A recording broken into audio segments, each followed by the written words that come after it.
Boa noite a todas, boa noite a todos. Vamos começar o nosso estudo da mediunidade, o estudo do Livro dos Médiuns. Vou pedir para o Lucas fazer a prece para a gente hoje, por gentileza. Tá bem. Vamos, nesse momento, elevar nosso pensamento a Deus, criar uma conexão direta com o Divino, com o nosso Pai amado, pedindo para que nos acalme o coração, que nos tranquilize a mente, para que possamos estar aptos a receber e a perceber toda a influência dos amigos espirituais que nos acompanham durante esse estudo. Gratidão, Deus, pela possibilidade desse estudo acontecer, mesmo que à distância, que possamos estar usando da tecnologia para que continuemos os nossos estudos e a nossa compreensão a respeito acerca da mediunidade e do mundo espiritual. Obrigado, Deus, por todas as possibilidades que temos em nossas vidas, não só aqui do estudo, mas todos os privilégios que carregamos durante o dia das nossas vidas. A possibilidade de termos nossa casa, água encanada, comida na geladeira, parceiros que nos tratam com amor, familiares que nos tratam com amor, enfim, todas as coisas boas que nos foram garantidas durante essa existência e que sejamos capazes sempre de reconhecê-las e de valorizá-las da melhor forma possível. Que possamos estar unidos nesse momento, mesmo que à distância, e que o estudo seja muito rico, que nós possamos aprender muito junto com os amigos espirituais. Que assim seja.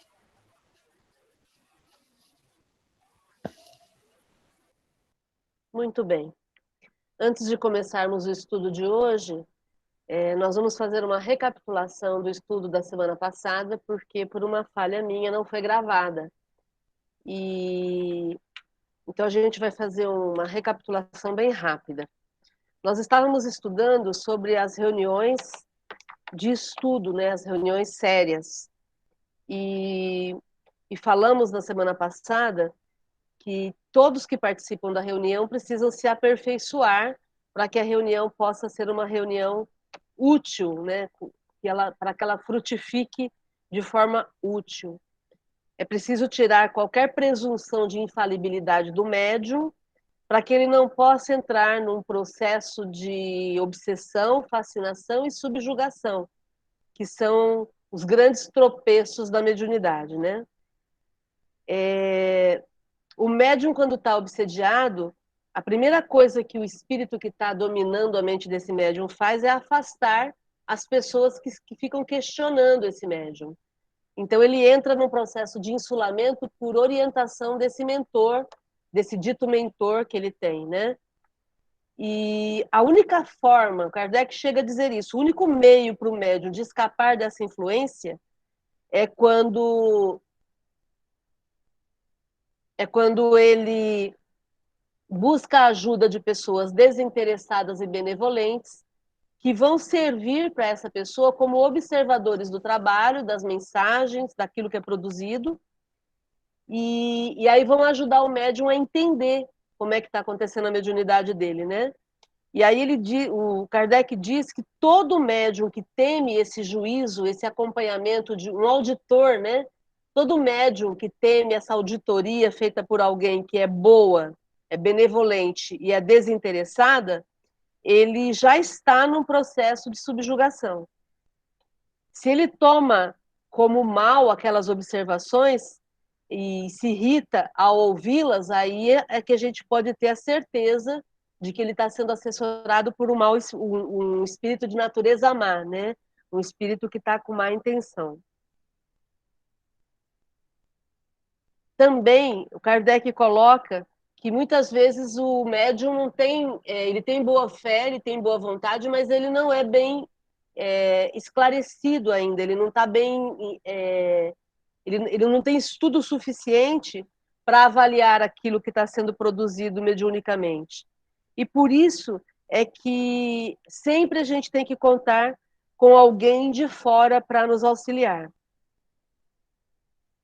E o médium tem que estar bastante aberto para ouvir as opiniões dessas pessoas que querem, de fato, auxiliar, né?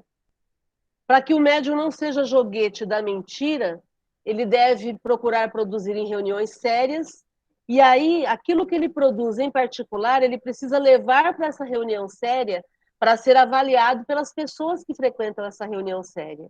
Esse exame crítico vai trazer para o médium a garantia de que ele está bem amparado, está bem orientado pelo espírito que está produzindo isso.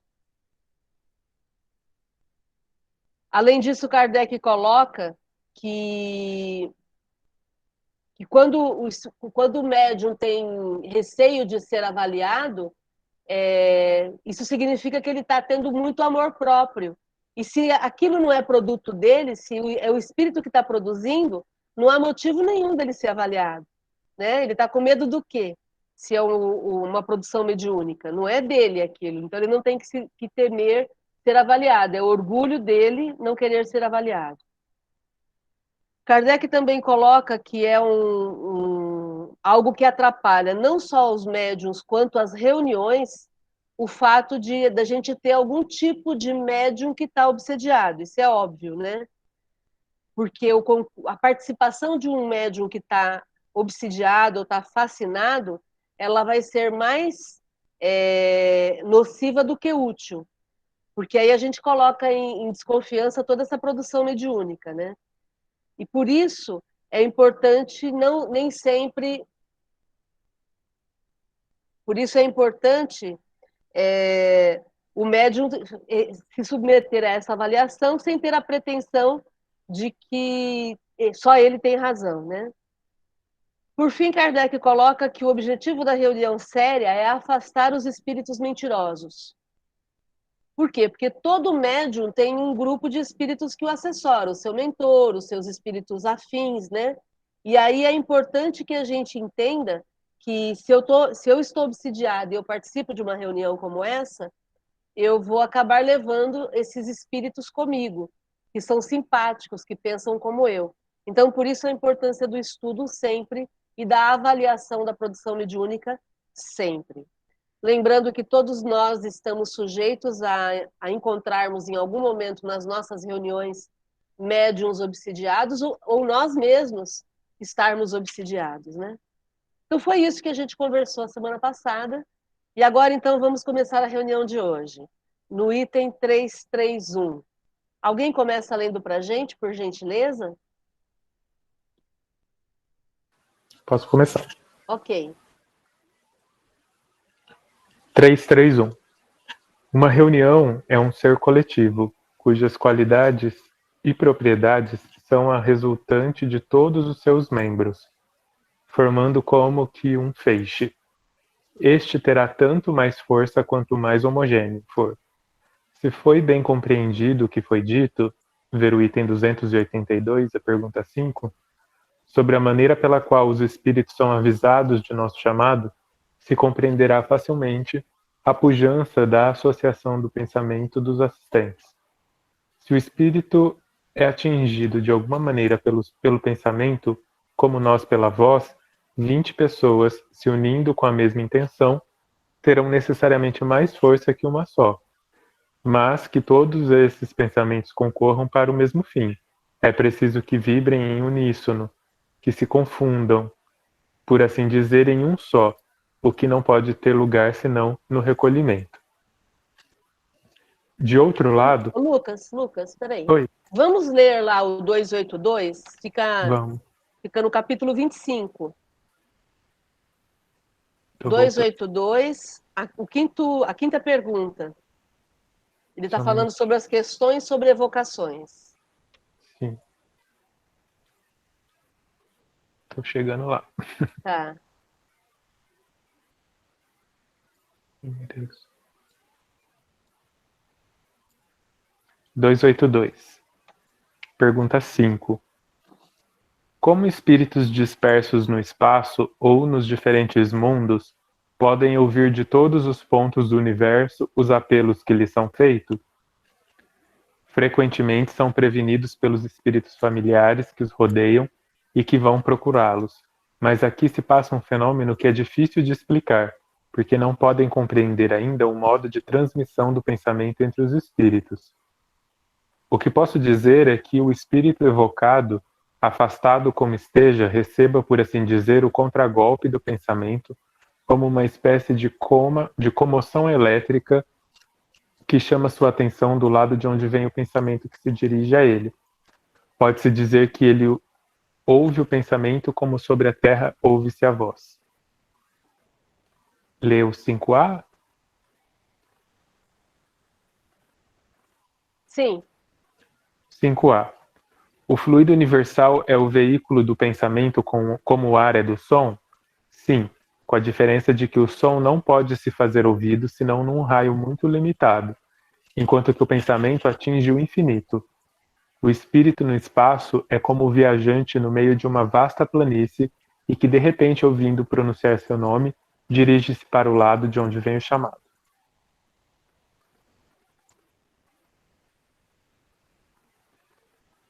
Aí você explica pra gente? Sim.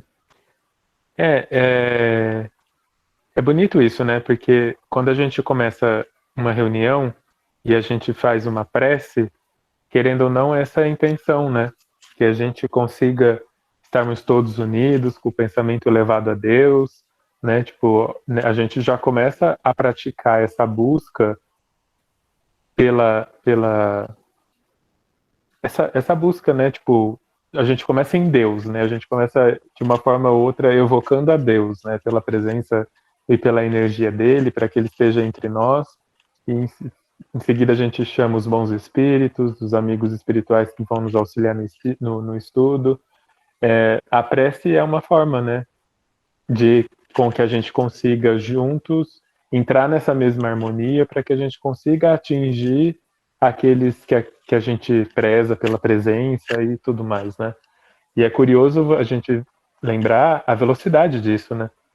Porque a gente faz a prece no início da reunião e instantaneamente eles já recebem esse chamado e já estão com a gente para participar da reunião, porque eles não é que nem a gente que está desde as 7h45 se preparando para entrar para a reunião. Eles estão trabalhando, eles estão fazendo as coisas deles, né? E instantaneamente eles se fazem presente para participar do estudo com a gente. É bonito saber que é tão rápida a providência, né? E que é tão simples também. Basta que a gente esteja unido com a gente mesmo, porque se eu estiver sozinho, eu consigo ter um poder de pensamento desse também. Mas se a gente estiver junto, é muito mais poderoso.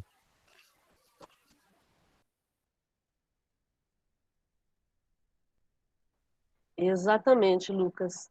E é muito legal esse sentido que o Kardec dá aí da reunião como sendo um ser coletivo, né? Como sendo uma resultante do pensamento das pessoas que estão em comunhão na reunião. Aqui a gente faz uma diferença, porque muitas pessoas confundem o fato de ser uma reunião harmônica, significar que é uma reunião mais poderosa. Porque muitas vezes eu ouço isso, as pessoas dizerem, eu gosto de ir em tal lugar porque lá os médiums são fortes, né? E aqui ele está falando do poder de ação do pensamento do grupo. Então a gente tem que separar isso é uma resultante da homogeneidade de pensamentos. O que é isso? Quanto mais afins no pensamento nós formos, mais ação a gente vai ter sobre as coisas. Então, é como assim, se a gente estivesse fazendo um bolo, quanto mais as substâncias que eu estou misturando são parecidas, então, por exemplo, se eu misturar farinha com fermento, a farinha e o fermento são muito parecidos. Então, vai ser muito mais fácil para eles estarem juntos. Agora, se eu pego, por exemplo, um outro produto, se eu pego, sei lá, o açúcar cristal. O açúcar cristal, como ele é em cristais, ele não é tão homogêneo. Então, eu vou precisar bater mais para que ele possa se incorporar naquela mistura. É exatamente isso. Quanto mais homogêneo o pensamento das pessoas, maior poder de ação aquele grupo vai ter. Mas por quê? Por força da homogeneidade. E não porque eu sou melhor do que a outra pessoa. É porque eu estou fazendo a força na mesma direção. Se a gente tivesse, vou aproveitar o engenheiro presente aqui, né? Se a gente estivesse empurrando um carro, por exemplo, quanto mais forte a pessoa é, e ela estiver quanto mais ela estiver empurrando o carro na mesma direção, mais força aquele grupo vai conseguir fazer. Então, é a força pessoal, individual, que vai contribuir para o efeito final. Mas isso não significa que eu seja melhor que ninguém. Isso só significa que eu sei usar bem a minha força, entendem? Tá? Porque senão a gente vai ficar achando que tem pessoas que são melhores do que eu. Ah, eu quero que o Lucas reze para mim, porque o Lucas tem uma reza forte. Eu quero que a Maria de Fátima me aplique um passe, porque a Maria de Fátima tem uma ação forte. Na verdade, a gente está falando aqui de pensamento. Então, se eu tenho a capacidade de ampliar a ação do meu pensamento, isso é um atributo meu, que eu treinei. E aí, quando a gente faz isso num grupo homogêneo, imagina onde a gente vai, né? Faz sentido isso, gente? Não sei se ficou claro, se alguém quiser alguma contribuir. Inclusive, Márcia, a mesma questão, só que o contrário também é um erro de se pensar, né? Porque tem muita gente que diz, mas eu não sou nada, eu não tenho mediunidade, eu não sirvo, eu não consigo fazer nada, eu sou fraco, né? Quem sou eu? Quem sou eu? É a mesma coisa, é tão errado quanto a história do médium forte. Eu quero aquele médium porque aquele médium é bom, aquele lá que dá conta de fazer as coisas, né? É tão errado quanto. E quantas vezes a gente viu isso no GEOL, né? Era tão incrível quando finalizava uma sessão mediúnica e todos os médiums tinham tido a mesma percepção, ou manifestações do mesmo assunto, ou então, às vezes, quando acontecia de manifestações extraterrestres, de todo mundo ter sentido a mesma energia, visto a mesma coisa, etc. É a prova disso que o Kardec está falando, né? Por isso é tão importante, mais do que tudo, o médium ser amoroso. Entende? Às vezes eu vejo as pessoas preocupadas, eu não sei falar direito, eu tenho erros de português, eu não sei, eu não conjugo os verbos direito, eu tenho vergonha do jeito que eu falo, do jeito que eu sou. Mas se você ama, você já tem tudo o que precisa. Entende? É esse amar que é o meu desafio e eu imagino que é o desafio de muita gente aqui. Esse amar com intensidade tal que envolve tudo no ambiente, envolve a pessoa e derruba qualquer barreira. É essa força do pensamento que sempre vai fazer a diferença, entendem? Porque é através dessa força do pensamento que a gente vai realmente alcançar o nosso objetivo.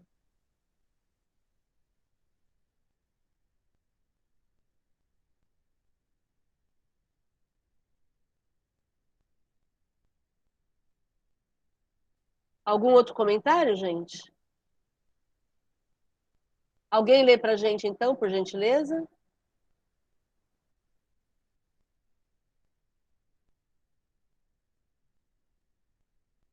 Eu posso ler, Márcia. Vamos lá.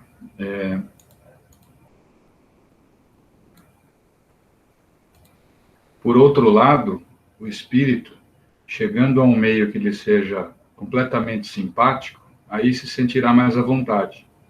Sabendo que só encontrará amigos, virá mais facilmente, mais disposto a responder. Quem quer que haja acompanhado com alguma atenção as manifestações espíritas inteligentes, forçosamente se há convencido dessa verdade. Se os pensamentos forem divergentes, resultará daí um choque de ideias desagradável ao espírito e, por conseguinte, prejudicial à comunicação. O mesmo acontece com um homem que tenha de falar perante uma assembleia. Se sente que todos os pensamentos lhe são simpáticos e benévolos, a impressão que recebe reage sobre as suas próprias ideias e lhes dá mais vivacidade. A unanimidade desse concurso exerce sobre ele uma espécie de ação magnética, que lhe decuplica os recursos, ao passo que a indiferença ou a hostilidade o perturbam e paralisam. É assim que os aplausos eletrizam os atores. Ora, os espíritos muito mais impressionáveis do que os humanos, muito mais fortemente do que estes sofrem, sem dúvida, a influência do meio. Quer explicar? É muito parecido, o exemplo que ele deu aqui é clássico, né?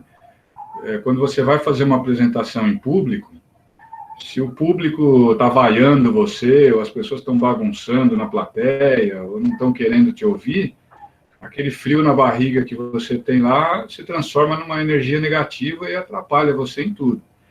Agora, se você vai fazer a apresentação e as pessoas estão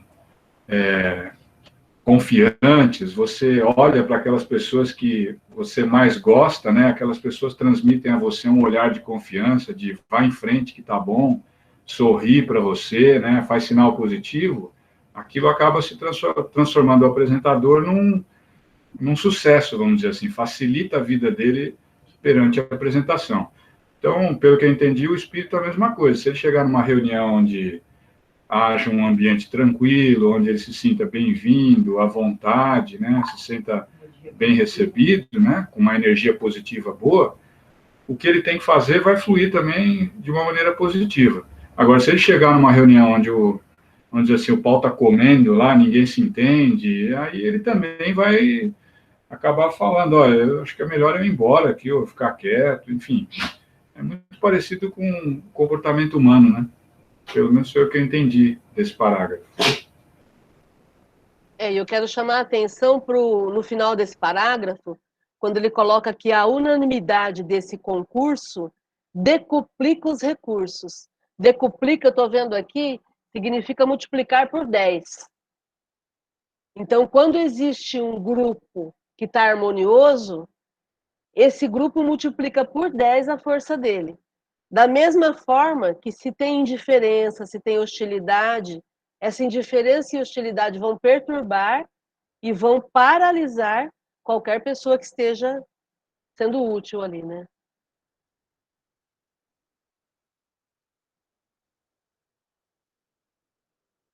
Algum outro comentário, gente?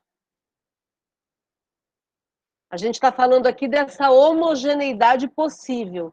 É claro que nem sempre isso acontece, né? Mas esse deveria ser o nosso objetivo o tempo todo, né?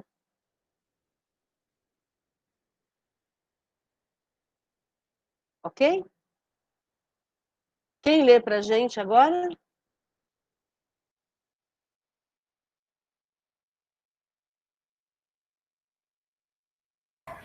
Falta um pedacinho, Márcia. Se quiser, eu termino aí o tópico. É verdade. Por gentileza, Jorge. Toda reunião espírita deve, pois, tender para a maior homogeneidade possível.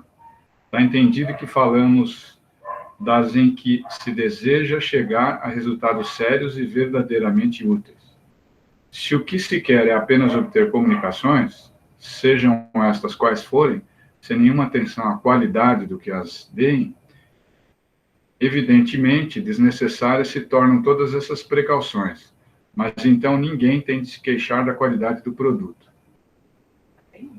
Aqui é para fechar o parágrafo, né?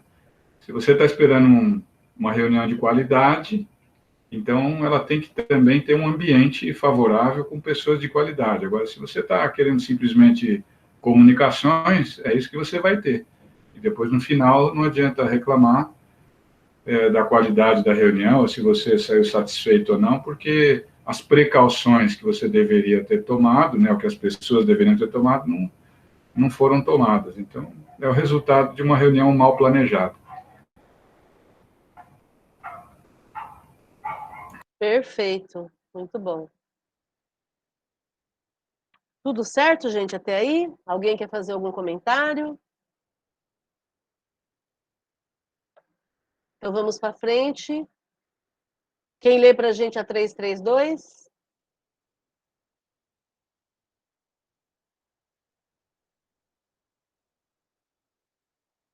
Posso ler. Ok. 332. A concentração e a comunicação de pensamentos, sendo as condições necessárias de toda reunião séria, compreende-se que o grande número de assistentes é uma das causas mais contrárias à homogeneidade.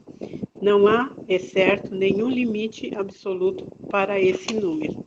Compreende-se que 100 pessoas suficientemente concentradas, atentas, estarão em melhores condições do que 10 pessoas distraídas e barulhentas. Mas é também evidente que quanto maior o número, mais dificilmente se preenchem essas condições. É, aliás, um fato provado pela experiência que os pequenos círculos íntimos são sempre mais favoráveis às boas comunicações, e isso pelos motivos que expusemos. Eu entendi que é bem mais fácil ter uma harmonia em um grupo menor do que num grupo maior, né? Mas isso não quer dizer que todo grupo menor tem uma boa sintonia. Todo grupo que é considerado pequeno vai fazer uma boa reunião. Tudo isso vai depender da sintonia, da vibração de cada um. E é como ele falou, mais vale num grupo de 100, se tiver, sei lá, 20 vibrando bem, vai surtir maior efeito do que num grupo de 10, onde está todo mundo, né, distraído e tal. Mas ele é bem incisivo aqui nessa parte de que um grupo... Isso é fácil da gente notar, né? Que é mais fácil a gente ter uma comunhão de ideias num grupo menor do que maior. Vai ter mais discussão, vai ter mais... Né? Então, eu entendi isso. Eu quero frisar na necessidade desse recolhimento, né, do grupo ter esse hábito de estarem se olhando de uma forma mais cuidadosa e comunhão dos pensamentos. Eu não sei na sua tradução como é que está aí, no livro que você leu, Maria de Fátima. Aqui nesse livro é recolhimento e comunhão de pensamentos, logo no comecinho. Aqui está a concentração e a comunicação de pensamento. Então é a mesma coisa. Então, recolhimento, concentração, né? E a comunhão de pensamentos. Isso é essencial para uma reunião séria. E o Kardec sempre fala, não só no Livro dos Médiuns, mas também no livro Obras Póstumas, ele sempre comenta a necessidade de se buscar reuniões menores. Por quê? Exatamente por isso, é mais fácil para o grupo poder gerar essa homogeneidade. E isso é interessante porque, se a gente for pensar na nossa vida social, quando nós estamos em reuniões mais íntimas, nós tendemos a ficar mais à vontade, a sermos mais verdadeiros, temos conversas mais produtivas. Então, imagine um grupo menor voltado para essa comunhão de pensamentos e para esse recolhimento, para essa concentração. Ele vai ser muito mais produtivo. Ah, mas eu gosto de grupo grande. Ok, então vá fazer isso, e é importante que nesse grupo grande também se tenha esse objetivo, né? Comentários? Muito parecido com uma sala de aula, né, Márcia? Você tem lá 50 alunos, é uma coisa. Você tem 25, teoricamente o professor vai ter mais produtividade numa sala de aula com menos alunos, né? Muito bem lembrado, Jorge. Algum outro comentário, gente?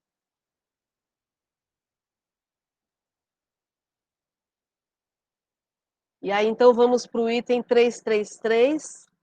Alguém lê para a gente?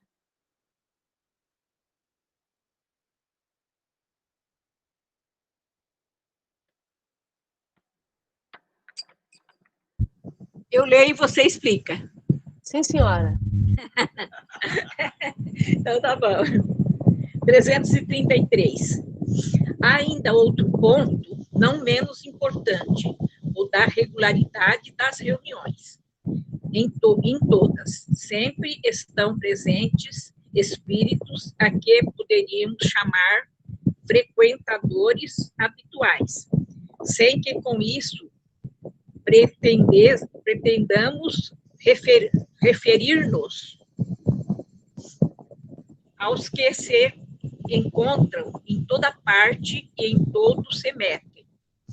Aqueles são os espíritos protetores ou os que mais assiduamente se veem interrogados. Ninguém suponha que esses espíritos nada mais tenham que fazer senão ouvir o que eles queiramos dizer, ou perguntar. Eles têm suas ocupações, e além disso, podem achar-se desfavoráveis para serem evocados.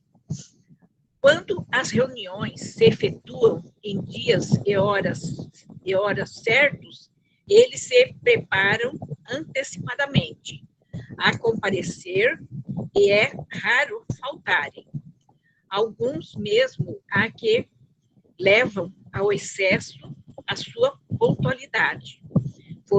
Formalizam-se quando se dá o atraso de um quarto de hora. Exceção eles que marcam o momento de uma reunião, fora inútil chamá-los antes desse momento. Acrescentemos, todavia, que se bem os espíritos prefiram a regularidade, os de ordem verdadeiramente superior não se mostram meticulosos a esse extremo. A exigência de pontualidade rigorosa é sinal de inferioridade, como tudo o que seja pueril.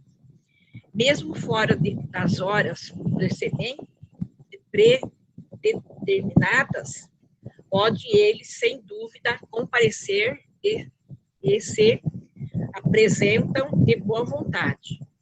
Se é útil o fim objetivado, nada, porém, mais prejudicial às boas comunicações do que os chamar a torto e a direito. Quando isso nos acuda, a fantasia é principalmente sem motivo sério. Como não se acham adstritos a se submeterem aos nossos caprichos, bem poder dar-se, que não se movam ao nosso chamado. É então que ocorre tomarem-lhe outros o lugar e os nomes. Agora você explica. Então vamos lá. Então, da mesma forma que a gente estava falando da reunião séria ser necessário... deixa eu fechar o microfone aqui. Desativou. Da mesma forma que a gente estava falando do recolhimento, né, da concentração e da comunhão de pensamentos, tem a questão da regularidade. Por que a regularidade é importante? Porque existem espíritos frequentadores habituais das nossas reuniões. E esses espíritos nada mais são do que os nossos espíritos protetores. Então, os espíritos que são coordenadores daquele grupo, daquele tipo de reunião, e que, embora tenham outras ocupações, eles nos assistem nessas reuniões. Tanto é que, muitas vezes, quando vamos fazer a prece, a gente pede pelos mentores do GEOL, pelos mentores da casa, pelos nossos mentores, que são esses espíritos que nos acompanham e que frequentam determinadas reuniões, nos orientando. E quantas vezes nós sentimos que estamos sendo intuídos por eles? É muito frequente a gente falar alguma coisa e pensar assim, nossa, que bonito isso que eu falei, mas isso não é um pensamento normalmente meu, né? E a gente identifica essa interferência dos espíritos nos auxiliando.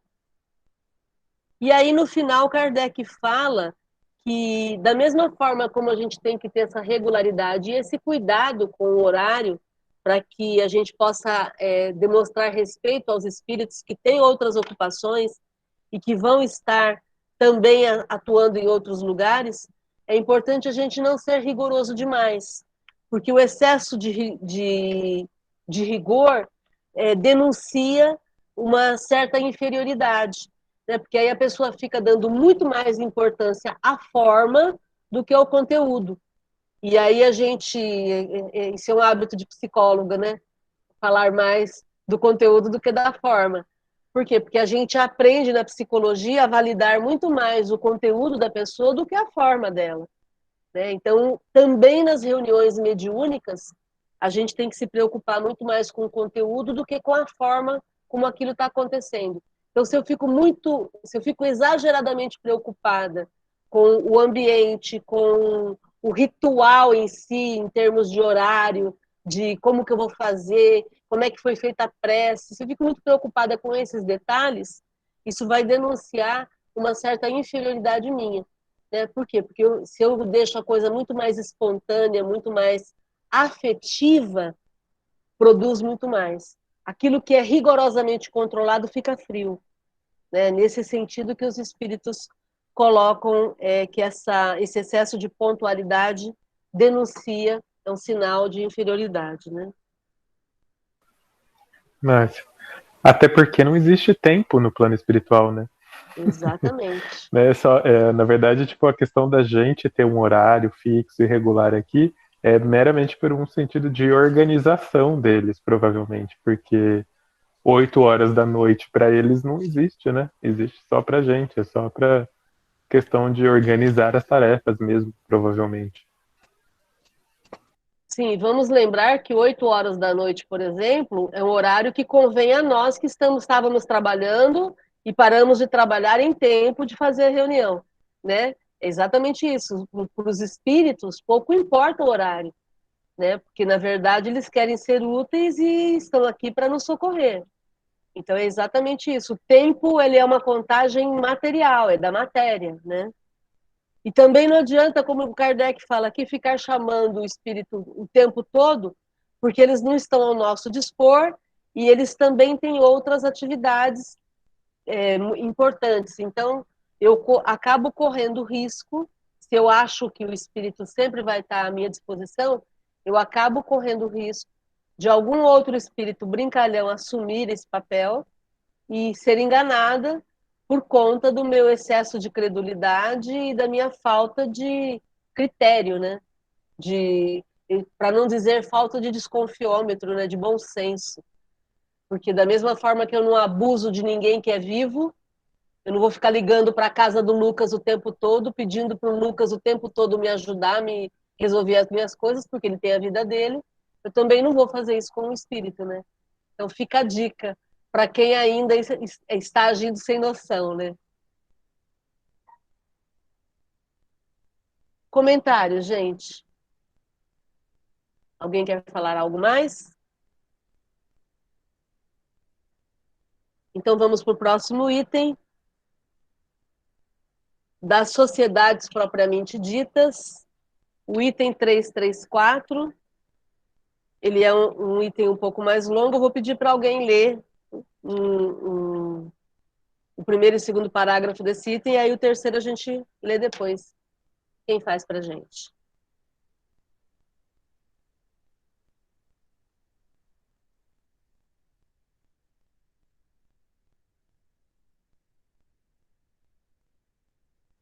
Posso ler de novo.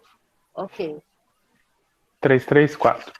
Tudo o que dissemos sobre os médiuns em geral se aplica naturalmente às sociedades regularmente constituídas. Estas têm que lutar contra algumas dificuldades especiais que nascem do liame que une seus membros. Dos pedidos que tivemos muitas vezes sobre a sua organização, resumimos aqui em algumas palavras. O espiritismo que acaba de nascer é ainda apreciado de maneira diversa, muito pouco compreendido na sua essência por um grande número de adeptos, para oferecer um liame poderoso entre os membros do que se poderia chamar uma associação. Esse liame não pode existir senão entre aqueles que veem o objetivo moral, o compreendem e procuram integrar-se nele. Entre os que não veem senão fatos mais ou menos curiosos, não poderia haver uma ligação séria. Colocando os fatos acima dos princípios, uma simples divergência na maneira de encará-los pode dividi-los. Isso não aconteceria com os primeiros, porque sobre a questão moral não pode haver dois modos de ver. Assim, nota-se que em qualquer lugar em que se encontrem uma confiança recíproca, os atrai uns para os outros, os atrai uns para os outros. A benevolência mútua que reina entre eles baniu o mal-estar e o constrangimento que nasce da sua suscetibilidade e do orgulho que se ofende com a mínima contradição do egoísmo que quer tudo para si. Ô, Lucas, vou pedir para você terminar de ler, porque não dá para separar. Sim, exato. Uma sociedade onde tais sentimentos reinassem sem divisão, onde se reunissem com o objetivo de vir se instruir com os ensinamentos dos espíritos e não na esperança de ver coisas mais ou menos interessantes, ou para fazer prevalecer sua opinião, uma tal sociedade, dizemos, seria não somente viável como indissolúvel. A dificuldade em reunir numerosos elementos homogêneos nesse ponto de vista nos leva a dizer que, no interesse dos estudos e para o bem das causas mesmo, as reuniões espíritas devem visar e se multiplicar por pequenos grupos, mais que procura se constituir em grandes aglomerações. Esses grupos se correspondem entre eles, se visitando, transmitindo suas observações, podem desde já formar o núcleo da grande família espírita que congregará um dia todas as opiniões e unirá os homens num mesmo sentimento de fraternidade marcado pela caridade cristã.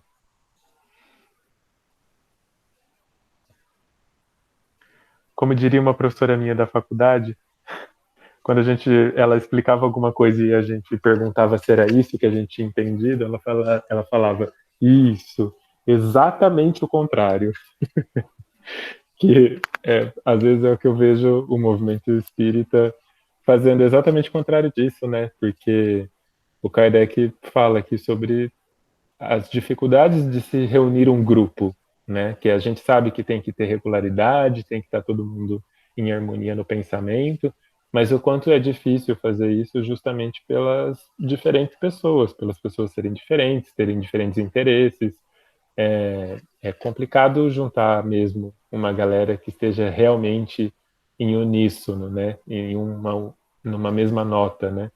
E talvez justamente por essa dificuldade que é mais interessante que tenham-se pequenos grupos, né? Tipo, se 1 e 2 em meu nome eu já estarei entre eles, né? Então que seja de 2, 3 pessoas estudando e aí ir conversar com outros pequenos grupos e assim ir disseminando conhecimento e formar uma grande família, né?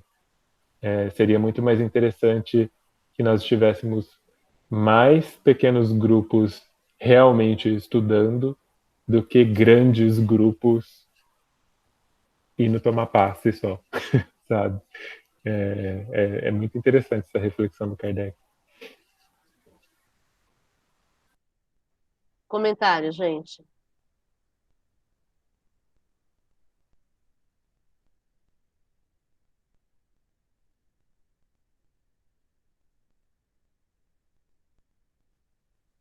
Um ponto que eu quero chamar a atenção aqui é quando ele coloca que o espiritismo ainda é diversamente apreciado, quer dizer, ele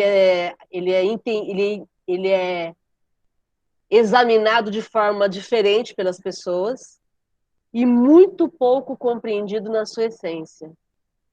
Porque uma coisa é o espiritismo e outra coisa é o movimento espírita. E hoje, essa é uma crítica que se faz muito ao movimento espírita, o fato de que o movimento espírita se afastou das ideias de Kardec, se afastou da forma, do cuidado que Kardec tinha ao analisar uma mensagem.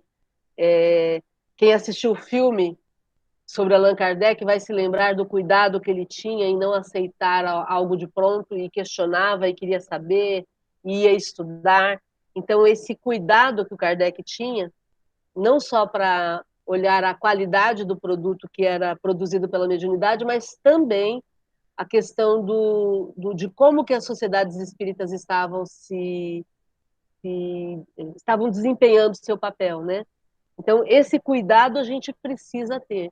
E olhar o espiritismo de uma forma homogênea, como a gente acabou de ver aqui. E entender esse objetivo moral e aplicar esse objetivo moral do espiritismo na própria vida. Eu ainda vejo as pessoas disputando o conhecimento espírita. Né? Eu sei mais do que você em termos de espiritismo. Não é conhecimento. O objetivo moral do espiritismo é transformação. Reconhece-se o verdadeiro espírita pela sua transformação pessoal e pelos esforços que emprega para domar as suas más tendências. Essa definição é de Kardec. Então, qualquer pessoa pode ser um verdadeiro espírita, mesmo que não frequente espiritismo. Se ela estiver produzindo transformação moral e se ela estiver combatendo as más inclinações que ela tem, ela está sendo um verdadeiro espírita. Então, essa questão moral que o Kardec traz aqui, ela é crucial, ela é necessária para que a gente seja uma pessoa, um ser humano melhor, né?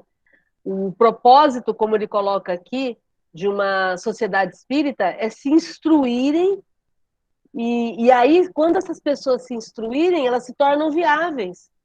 Essa sociedade se torna uma sociedade viável. E aí é possível a gente ter, naquele grupo espírita, uma comunidade viável. E aí imagine isso acontecendo em pequenos grupos, como Kardec coloca lá em Obras Póstumas, pequenos centros espíritas, um em cada bairro. E ele está falando de centro espírita porque nós somos espíritas. Mas eu vou até mais além, buscando essa ideia do Kardec e desenvolvendo isso. Não precisa necessariamente ser espírita, mas uma comunidade focada no entendimento moral da experiência da vida aqui na Terra. Então, imagine grupos pipocando no mesmo bairro, que estejam com o mesmo objetivo de se aprimorarem moralmente e de serem pessoas melhores, serem bons cidadãos, serem bons familiares, bons pais, boas mães, bons filhos, bons vizinhos. Imagine, essa é a sociedade viável do futuro. Uma sociedade onde existe fraternidade e onde existe caridade cristã, como Kardec coloca aqui. Então, é essa transformação das pessoas, é a transformação do mundo que seria desejável, né? Uma transformação real e que não fica só no centro espírita. Porque muitas vezes nós vemos em todas as religiões as pessoas dentro da igreja ou dentro do centro espírita agindo como santos e fora do grupo religioso agindo de uma forma totalmente diferente. Outro dia uma pessoa me contando que ela presenciou isso na cidade que ela mora, uma pessoa maltratando no estabelecimento comercial um funcionário que cometeu um erro e humilhando esse funcionário, e aí à noite, quando ela foi na palestra do Centro Espírita dessa cidadezinha, a pessoa que ia fazer a palestra era essa pessoa que maltratou. E aí ela disse que quando ela chegou e ela viu quem que ia fazer a palestra, ela foi embora. Simples assim. Ela falou, não, eu não tenho nada que aprender nessa palestra de hoje, porque eu já aprendi o que eu não devo fazer hoje à tarde. Né? Então, é essa transformação moral que é o meu desafio, e eu imagino que seja o desafio de muitos aqui. Né? A gente ser melhor, ao vivo e a cores, todos os dias. Esse é o nosso desafio. Comentário, gente. Você comentou, Márcia, que o espiritismo, né, a diferença entre o espiritismo e o movimento espírita, né? Você acha, então, que o espiritismo, ele pode passar por a doutrina do Kardec, ela pode passar por essa divisão em dissidências de movimentos, ou seja, grupos que pensam de um jeito, começam a seguir uma direção, grupos que pensam de outro, seguindo outra direção, baseadas na doutrina do Kardec. Assim como aconteceu, por exemplo, no cristianismo, que houve diversas dissidências, né? Se você tem evangélicos, você tem os católicos, você tem o Martinho Lutero, você tem protestantes, você acha que isso está acontecendo ou vai acontecer com a doutrina espírita?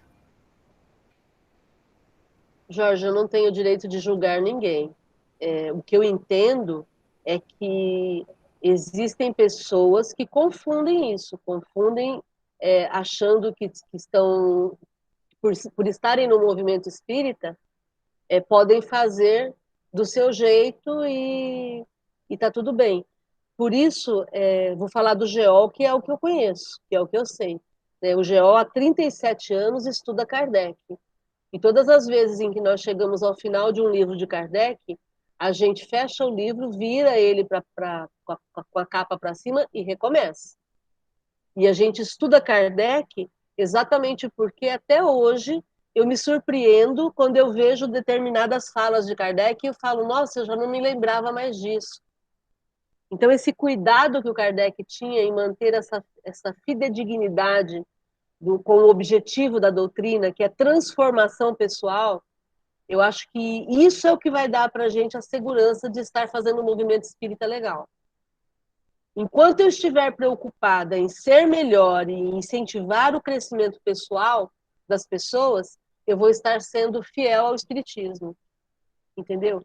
Por exemplo, no Brasil, o espiritismo ele tomou um cunho de muita caridade, de muita prática de caridade.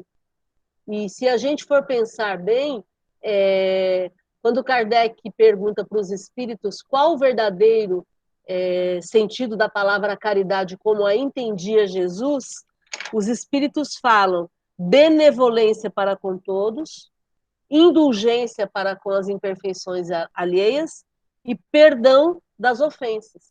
Então, essa benevolência para com todos é a parte da caridade. Mas a indulgência com as imperfeições alheias é o entendimento de que o outro é imperfeito e ele vai errar. E eu preciso entender que ele vai errar. E o perdão das ofensas, ele decorre dessa indulgência. Eu entendo que o outro vai errar e eu vou ter que perdoar. E se eu estiver sendo uma pessoa boa, praticando a caridade, tendo indulgência, entendendo o outro e perdoando quando o outro me ofende, aí eu vou estar fazendo a transformação moral. Entendeu? Então, o cuidado que o Kardec tem é com esse foco, que é sermos pessoas melhores. Eu posso ser uma excelente pessoa numa palestra, falando bonito, usando palavras que são difíceis e tudo mais. Mas se eu não produzir ação, minhas palavras são vazias. Aí eu vou me encaixar lá no Hipócritas de Jesus, que é o único momento em que Jesus condena, né? Em que ele acusa, hipócritas, até quando vos sofrerei? Até quando vos sofrereis? Túmulos caiados por fora, cheios de podridão por dentro. Ele estava falando dos fariseus, que eram aquelas pessoas que ficavam falando nas esquinas, eram os religiosos que ficavam pregando nas esquinas, mas que Jesus sabia que não tinham atitude, não tinham ação. Então, o nosso desafio, o meu desafio, o desafio do movimento espírita é falar menos e fazer mais. Porque aí eu vou estar realmente sendo uma pessoa melhor. Pode falar. Márcia, é como a gente vê hoje em dia, as pessoas fazem caridade na televisão, na internet, mas no fundo é para aparecer, é para se autopromover, e a caridade mesmo não está nem interessando aí, né? Está cheio disso. É mais ou menos isso aí, né? E nada contra a promoção nos meios da mídia. Tudo bem. A questão é a intenção. Se a intenção daquela pessoa é de ser útil, é de promover a mudança, usar as mídias pode até ser uma forma dela incentivar outras pessoas a fazerem. Entendeu? Então, a gente tem que usar todos os meios possíveis para divulgar o bem. O problema é quando a pessoa faz só com esse objetivo que você falou, só para ficar bem na foto, né? Aí é algo vazio, porque aquilo vai passar, não tem amor envolvido, porque quando você faz com amor, não importa o tamanho da caridade, importa a forma como você faz aquilo, né? A forma como você toca o coração do outro. E muitas vezes nem precisa de grana para fazer isso, né? Porque só um olhar, só um acolhimento, um abraço que você dá, mesmo à distância, né? Em época de isolamento, a gente está ficando especialista em abraçar à distância, né? Então, esse acolhimento que a gente faz, aproveitando até o Setembro Amarelo, né? Que termina hoje, essa campanha para que as pessoas valorizem a vida e risquem de uma vez por todas a ideia do suicídio do seu dicionário, esse acolhimento ele é muitas vezes sem grana, sem dinheiro. É um acolhimento afetivo, né?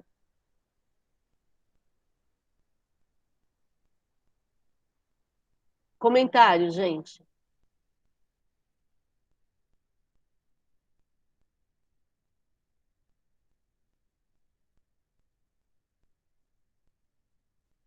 Vou fazer mais um comentário que é com relação a essa preocupação excessiva com o número de frequentadores, né? É uma coisa muito comum também. As pessoas falam, o nosso grupo é pequeno, o nosso grupo não, parece que não cresce. No GEOL a gente já se acostumou com isso, porque como o GEOL ele é focado no estudo, normalmente os grupos de estudo são menores, em qualquer centro que você vá. Você pode ir num centro com 500 frequentadores. Aí você vai ver os grupos de estudo, são 20 pessoas, 25 pessoas, 50 pessoas, né? Então, 10% daquele auditório é que se dedicam aos estudos. Por quê? Porque estudo exige isso que a gente viu aqui, comunhão de ideias, regularidade, exige que as pessoas estejam focadas em si mesmas, estejam se transformando. E aí, como o grupo é pequeno, é fácil a gente observar quem realmente está melhorando e quem continua sendo a mesma pessoa. Então, por isso é que os grupos, muitas vezes, os grupos de estudo, eles são menores, porque o compromisso com o estudo, ele exige da gente.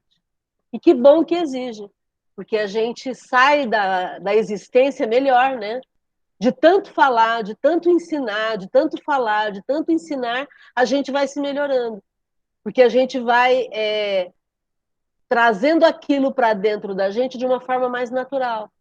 Então, aquela frase, né, de que quando eu falo, a primeira pessoa que escuta sou eu acabo aprendendo de tanto ensinar.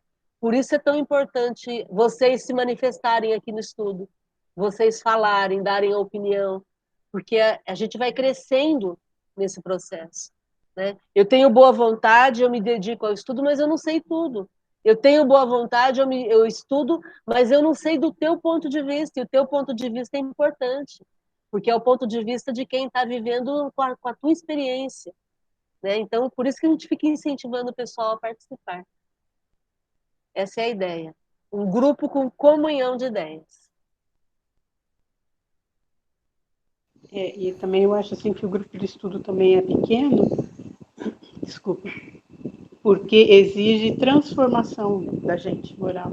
Porque não adianta nada eu ir lá estudar bonitinho e tal, e não praticar aquilo que eu faço. Até teve uma história quando eu estava lá, morava na Ilha Solteira, eu tinha um cachorrinho que ele era teimosinho, não teimoso, ele era pirracento.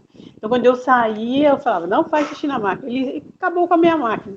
Então, aí um dia eu fui para o estudo na casa espírita, quando eu cheguei, estava todo cheio de urina na minha máquina. Eu comecei a gritar, catei o chinelo, eu falei, peguei e parei assim, falei, peraí, o que eu estou fazendo? Sabe? Mas foi um insight, assim, daquele dia em diante, nunca mais eu briguei. Falei, ô filho, você quer atenção, né?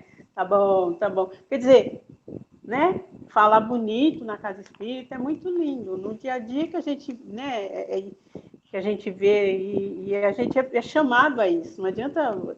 O estudo faz você ficar consciente da melhora que a gente tem que ter. Né? Não é o outro, sou eu. Se o outro está gritando, é um problema dele, sou eu. E indiretamente, quando eu mudo, quando eu começo a me melhorar ou agir de uma outra forma, todo o ambiente acaba mudando. E, na verdade, não foi o ambiente que mudou, fui eu. Né? Por isso que vários estudos, assim, várias casas que eu participei, geralmente assim, grupo pequeno, por quê? Porque exige da gente, a gente tem que olhar para o seu umbigo. O que você está fazendo? Né? Bem isso aí ninguém quer, né? Jogar na mão de Deus, a culpa é de Deus. A culpa é do obsessor, né? E vamos lembrar que, do ponto de vista do cachorro, ele não é pirracento. Você que é implicante, materialista, fica preocupada com a tua máquina, né? Porque a gente acaba colocando aquilo que a gente acha, né? Se ele pudesse falar, ele ia brigar com você e falar: ô, me deixa aqui sossegado na minha máquina, na tua máquina, tá tudo certo. Bem isso, é isso mesmo. Nossa, você falou tudo. E aí a gente fica com vergonha da gente quando você fala, caramba, é exatamente isso. Foi exatamente isso aí que nesse ponto que eu falei, caramba, como eu sou credo, o que eu estou fazendo, como eu sou materialista, preocupada com a máquina, o cachorrinho está querendo carinho, né? E é o jeito dele, sei lá, de ele se expressar. Mas é hard quando a gente fala, caramba. Então é complicado você ver isso em você, ver essa negatividade, essa imperfeição, né? Não é fácil, não. Mas é legal quando a gente fica com vergonha da gente, mas dá tudo certo. Não, e por favor, eu que protejo a máquina, tá tudo bem, tá tudo certo, as coisas materiais têm que ser mantidas, cuidadas, né? Apenas a gente mudar a nossa forma de observar como nós vamos agir e entender que a gente precisa dar um jeito de passar por aquilo sem nos descontrolarmos emocionalmente, né? Porque senão toda vez vai ter alguma coisa que vai ser avariada e a gente vai ficar mexido com isso, né? Muito bom. Gente, só mais uma coisinha, é Oi? interessante isso que você falou, porque depois desse insight que eu tive, eu comecei a dar menos valor ainda, assim, não valorizar, mas tipo assim, caiu, quebrou um copo, você fala, meu Deus, aquele copo, hoje eu falo, copo, você vai lá, você compra outro, você se machucou, você se cortou, não se importar com o ser e não com aquilo, com o objeto. E foi muito legal que o meu despertamento veio desse dia aí. Falei, cara, o quanto que eu era materialista, né? É como você falou, nada como cuidar, tudo. Mas não, sabe? Foi um insight bem legal. Ô, Fátima, e pegando um gancho no que você falou em relação a grupo pequeno e grupo grande, né? Aqui a gente está olhando no Google, né? Eu estou aqui olhando pelo notebook, né? Então, estou vendo aqui 8, nós somos em 8 conversando aqui. Você acha que se a gente tivesse vendo 50 quadradinhos aqui, você teria condição de dar um depoimento desse como você deu e a gente trocar experiências, trocar ideias, a Márcia dizendo o que ela pensa, o Lucas? Se tivesse 50 quadradinhos aqui, praticamente a gente não ia saber nem o nome de cada um e ia ficar uma coisa muito mais fria. Ia ser um sucesso. A gente ia falar, olha, as reuniões do GEOL tem 100 pessoas assistindo. Mas, como a gente discutiu aqui, a produtividade disso? Será que seria só um sucesso de público, mas a forma seria fantástica, mas o conteúdo, será que seria tão bom quanto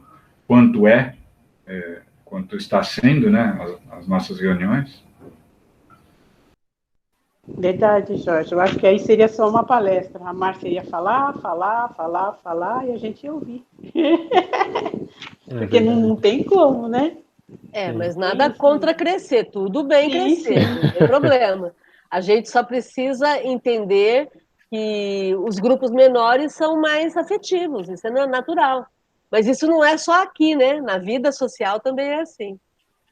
Sim. Muito bem. A gente, hoje nós estamos aqui em oito falantes, né? Porque todo mundo fala de boa aqui. Eu não conheço a Raquel só, não sei se ela é do time dos falantes.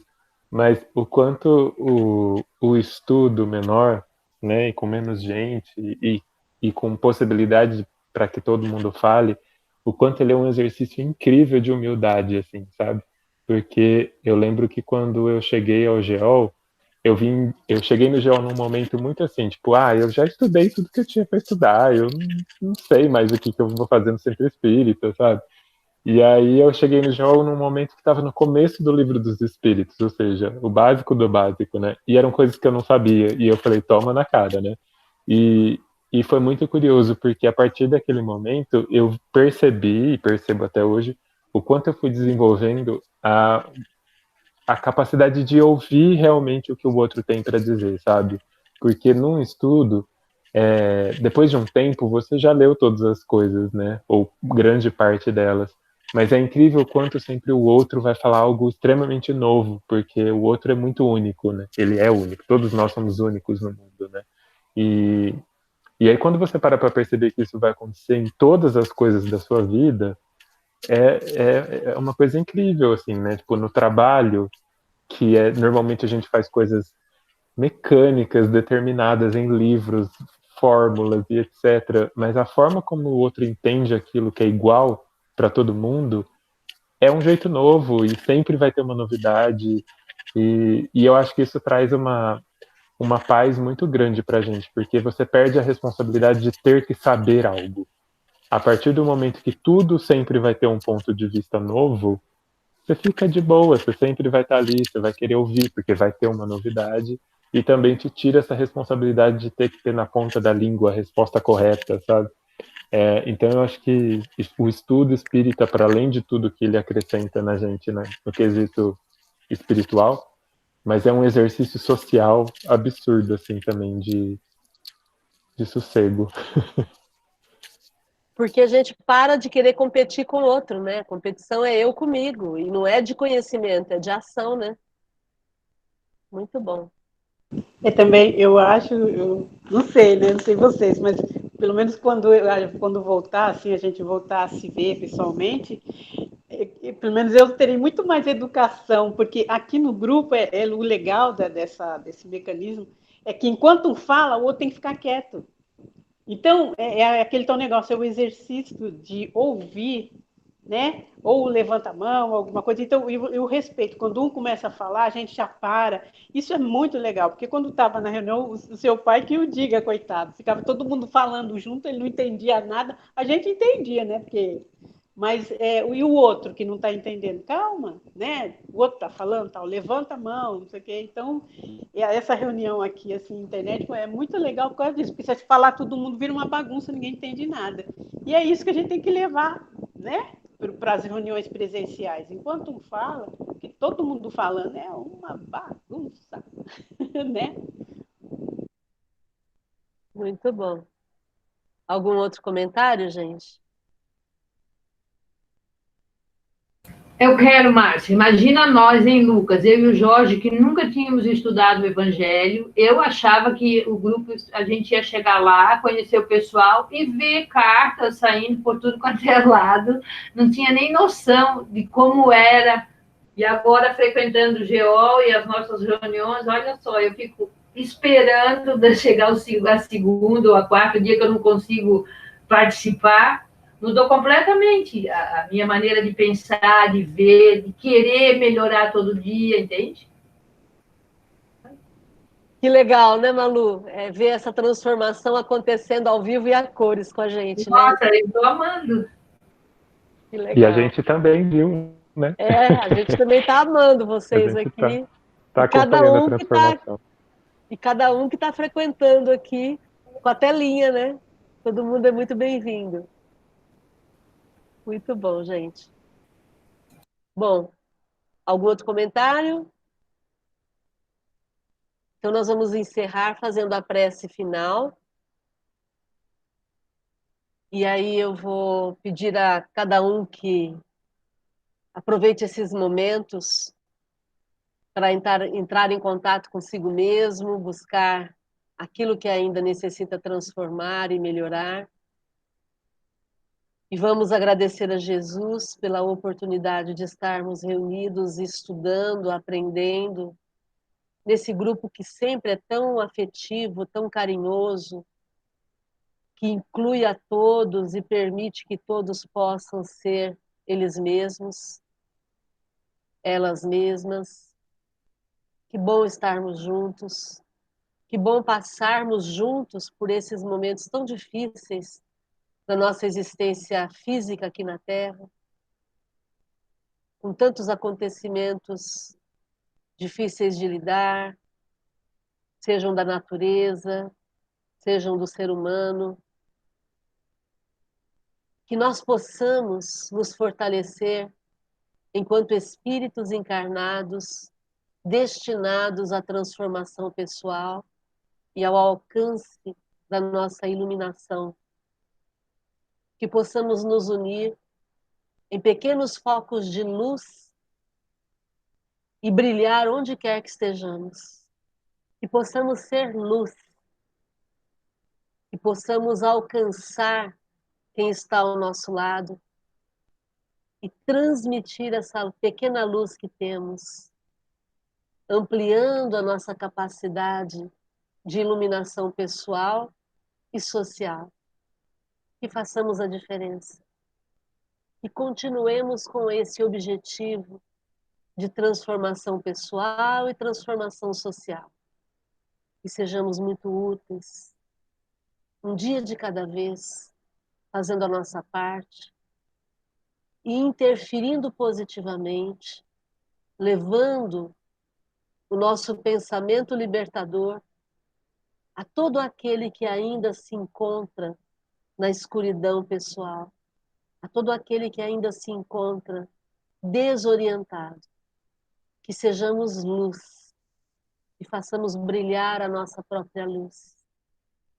Que alcancemos cada vez mais pessoas, começando por nós, sendo muito úteis, fazendo agora, fazendo de forma intensa e de forma amorosa. Gratidão, Jesus, por todas essas possibilidades que temos vivenciado. Que continuemos nesse foco, que continuemos juntos, como um feixe de varas que, quando se juntam, ficam mais difíceis de quebrar. Gratidão, mestre querido. Gratidão, mentores espirituais do GEO. E gratidão a cada um de vocês, amigos queridos. Que possamos continuar unidos pelo amor de Deus. Pelo amor que Deus nos oferece. Gratidão, amigos. Uma noite iluminada para todos vocês.